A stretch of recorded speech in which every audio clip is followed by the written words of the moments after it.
In a world that moves faster every sunrise, truth should never trail behind. I'm Jonas Kibale, and at Dago News TV, we bring you facts with style, stories with heart. Bonne année 2026 à tous et à toutes. Moulassar à Korei, Salam Tumpoku. Voici le journal de Dago News TV. Saka sem masum fok na 5e mandat saka makakaga ndoangeo de sanu sungo fatia sone vambola fella somatsak ka io na inna ugesani eo na inna nin refa tin fok eno lan fona de refa anu vala la panogena naktike ke sivu manoutis seno yen ke se magets fa tsulla kelo onjat tsulla keli time Israel tane kugi ni sakana fa pantrunet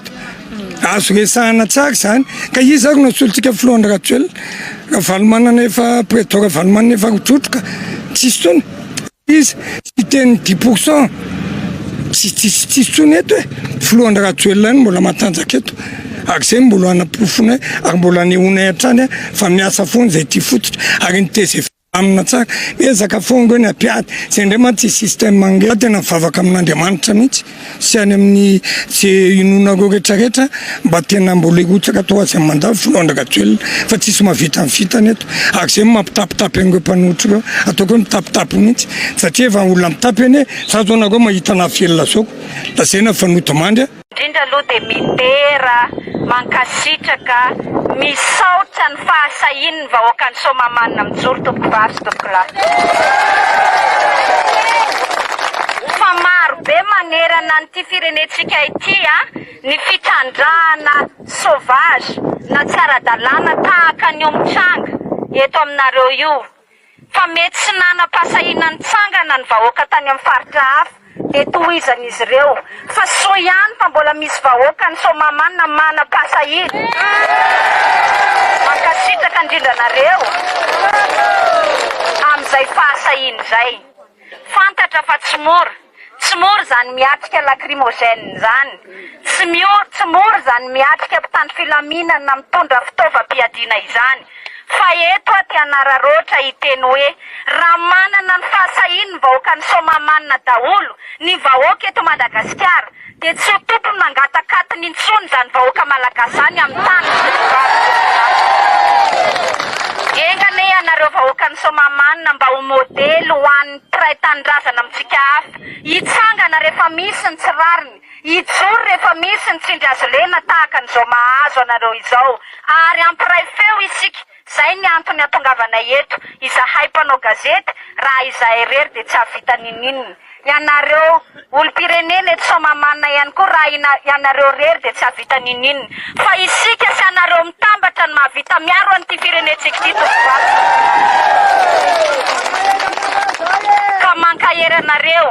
aza miemotra aza mitsahatra fa raha mbola tsy miala ny sinoa satria mambotra ary mitady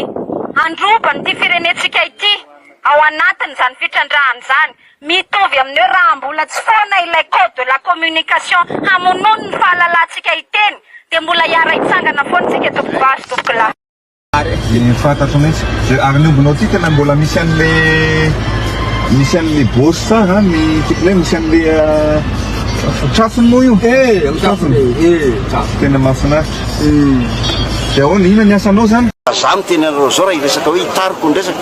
fikomena enina ngelina trianay tamin'ny tetezanity fikomena miaramila fa vitanay daholo no maîtriser any zany tsy olona civil ry zany ndeha hanao ny lalàna ny mandika lalàna eto ka ilaza fa apiatra ny lalàna eto mialatsiny aminareo ako miaramila mitambasy ary ny kiomya vitanay namoritra anazy fa aza mandika lalàna manarana ny lalàna fotsiny dia zay même Madagascar est victime de communication négative des opposants au régime et de ceux qui sont hostiles à Madagascar. Quand on va à l'extérieur, on dit que Madagascar, c'est là où il y a l'insécurité. Alors que non, comparé aux autres pays, Madagascar, on peut sortir la nuit, il n'est pas ça. On dit que Madagascar est le pays le plus pauvre du monde, mais quand vous allez à Tananarivo et dans les autres grandes villes de Madagascar, il y a des embouteillages monstres, comme ici. On ne peut pas dire qu'on est pauvre alors qu'il y a des embouteillages en ville. Madagascar est le pays le plus pauvre. Quand on va dans les marchés, il y a beaucoup de personnes, des habitants qui viennent dans les grandes surfaces et qui s'emmènent avec des marchandises. Donc c'est pour ça que j'ai dit que la communication c'est très importante. Je me pose en tant que solution pour Madagascar aujourd'hui et je suis convaincu, je suis persuadé que je serai encore une solution pour Madagascar demain.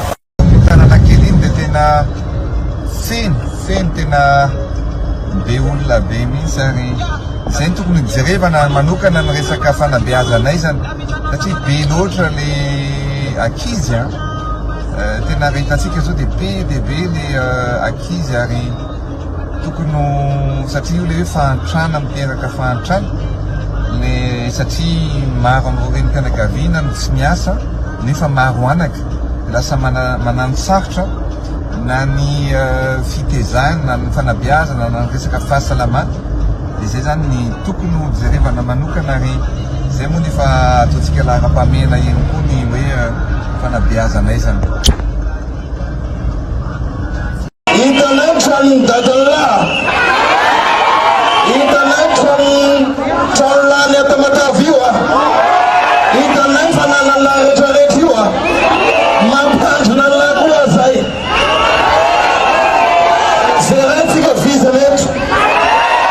na ny manamano no arovan'Andriamanitra na iraha mandatra drano vahoaka no arovan'Andriamanitra fa hoy soratra masina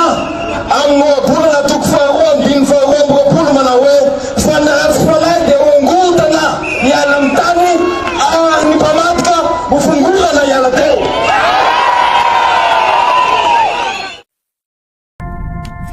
N'oublie pas de mettre un j'aime et abonner à notre chaîne. Merci.